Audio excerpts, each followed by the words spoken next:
सबसे पहले आज गणतंत्र दिवस के अवसर पर समस्त देशवासियों के लिए मैं अपनी ओर से शुभकामनाएं व्यक्त करता हूं।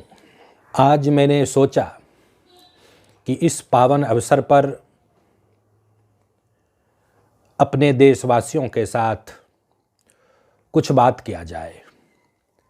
मैं अपने मन के भावनाओं को व्यक्त करूं तो आज पहली बार डिजिटल माध्यम से आपके सामने उपस्थित हुआ हूं।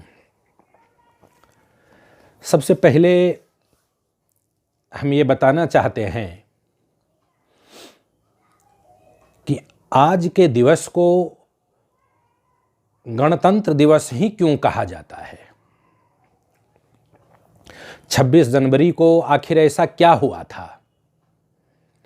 जैसा कि आप सब लोग जानते हैं कि 15 अगस्त 1947 ईस्वी को देश अंग्रेज़ों से आज़ाद हुआ और उसके बाद संविधान की रचना की गई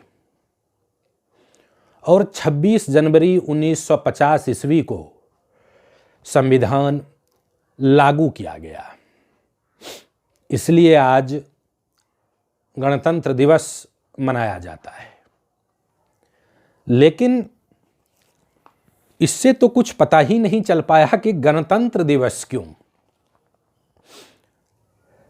संविधान के माध्यम से देश को एक से बढ़कर एक सकारात्मक चीज दिया गया।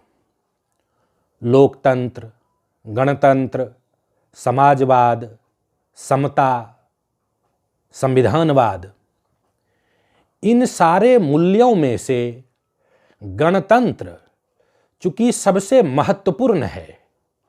गणतंत्र अर्थात राजतंत्र का विलोप। अब राष्ट्र का संवैधानिक अध्यक्ष वंशानुगत नहीं होगा, कोई राजा नहीं होगा, राजा के बाद राजा का बेटा नहीं होगा, बल्कि एक निर्वाचित व्यक्ति राष्ट्राध्यक्ष होंगे। इसी संवैधानिक प्रवृत्ति को, इसी राजनीतिक व्यवस्था को गणतंत्र कहा जाता है। और संविधान के माध्यम से 26 जनवरी 1950 को भारत से राजतंत्र का समापन हुआ और गणतंत्र की स्थापना हुई। यही कारण है कि आज के दिवस को गणतंत्र दिवस के रूप में मनाया जाता है। सेकेंड पॉइंट के तौर पर हम एक छोटी सी बात कहना चाहेंगे कि आखिर 26 जनवरी को ही गणतंत्र दिवस के रूप में क्यों चुना गया।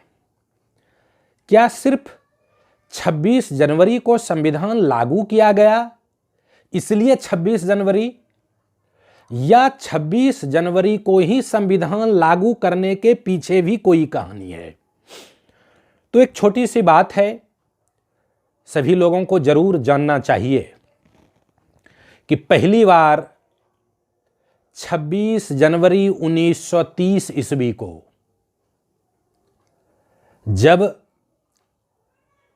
भारत के प्रथम प्रधानमंत्री श्री जवाहरलाल नेहरू द्वारा, उस समय जब देश आज़ाद नहीं हुआ था, 26 जनवरी 1930 ईस्वी को कांग्रेस के लाहौर अधिवेशन में तिरंगा फहराया गया था। पहली बार स्वतंत्रता दिवस मनाया गया था इस मांग के साथ कि अब देश को पूर्ण आजादी चाहिए। औपचारिक तौर पर एक राजनीतिक प्रस्ताव कांग्रेस के उस अधिवेशन में पारित किया गया था और स्वतंत्रता दिवस मनाया गया था। यही कारण है कि जब देश आजाद हुआ तो 15 अगस्त को हम स्वतंत्रता दिवस मनाते हैं क्योंकि अंग्रेजों ने हमें 15 अगस्त को आज़ाद किया। लेकिन आज़ादी के बाद जब अपने संविधान को लागू करने का वारी आया तो हम 26 जनवरी के सम्मान में, 26 जनवरी 1930 के सम्मान में उसी प्रक्रिया को आगे बढ़ाते हुए, उसे निरंतरता प्रदान करते हुए 26 जनवरी 1950 को भारतीय संविधान को लागू किया गया। और यही कारण है कि 26 जनवरी को हम मनाते हैं। और क्या मनाते हैं?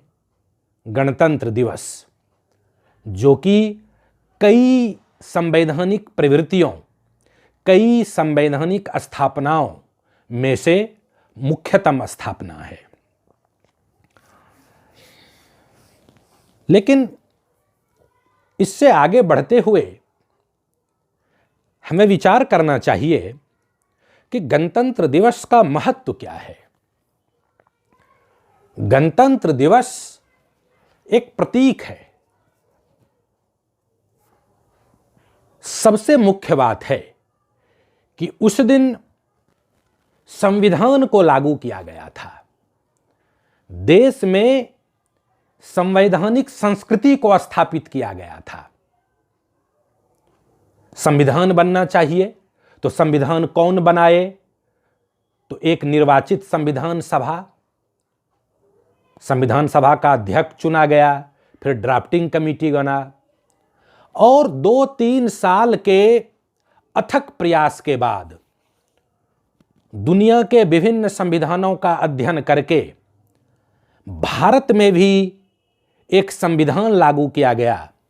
और इसके साथ ही यह स्थापित किया गया कि अब देश में रूल ऑफ लॉज है। इसी को संवैधानिक संस्कृति कहा जाता है। तो गणतंत्र का महत्व इस बात में निहित है कि अब देश संविधान से चलेगा, रूल ऑफ लॉज होगा। कोई भी व्यक्ति कानून से, लॉज से बढ़कर नहीं होगा। यह एक बहुत ही क्रांतिकारी अवधारणा है। अगर गंभीरतापूर्वक विचार किया जाए तो हमें साफ पता चलेगा कि अगर संविधानवाद लागू नहीं होता तो राजतंत्र और गणतंत्र में कोई फर्क नहीं होता।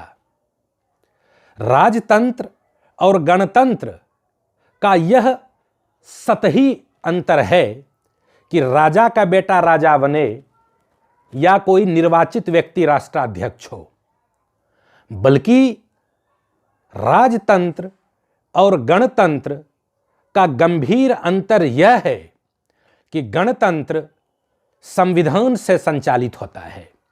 एक निर्वाचित संविधान सभा द्वारा निर्मित संविधान, जिसमें संशोधन का अधिकार एक निर्वाचित संसद को हो। यही संविधानवाद की आत्मा है और यही गणतंत्र दिवस के महत्व को सर्वाधिक शक्ति के साथ, सर्वाधिक प्रभाव के साथ रेखांकित करता है। क्योंकि अगर संविधानवाद नहीं हो, अगर कानून का राज नहीं हो, अगर विधिक संस्कृति को लागू नहीं किया जाए तो स्वतंत्रता अधूरी है। इसलिए हम सहज ही समझ सकते हैं कि गणतंत्र अर्थात संविधानवाद स्वतंत्रता का पूरक है। इस दृष्टि से 15 अगस्त 1947 को आज़ादी की जो प्रक्रिया शुरू हुई, वास्तव में वह 26 जनवरी 1950 को पूरा हुआ। क्योंकि अगर एक निर्वाचित संविधान सभा नहीं हो, उसके द्वारा एक विकसित प्रगतिशील संविधान का निर्माण नहीं हो और उस संविधान में जरूरत पड़ने पर एक निर्वाचित संसद द्वारा संशोधन का व्यवस्था नहीं हो तो स्वतंत्रता दम तोड़ देगी। यही तो स्वतंत्रता दिवस का महत्व होता है किसी भी देश के संदर्भ में, कि अब अपना संविधान सभा होगा, अपना संविधान होगा और संशोधन की अपनी प्रक्रिया होगी। इस तरह यह साफ तौर पर समझा जा सकता है कि हमारा गणतंत्र हमारे स्वतंत्रता का पूरक है। लेकिन आज आप लोगों से बात करने का मुख्य मतलब यह नहीं था कि सिर्फ गणतंत्र क्या है, संविधानवाद क्या है, या इसका महत्व क्या है, या इस दिवस के पीछे का कहानी क्या है। यह तो एक सामान्य ज्ञान की बात हुई। ज्यादा महत्वपूर्ण बात यह है कि आज हम ईमानदारी से विचार करें कि एक गणतंत्र के रूप में 72-73 वर्षों की जो हमारी राजनीतिक यात्रा रही, इस क्रम में हमने क्या पाया, हमने क्या नहीं पाया, क्या खोया।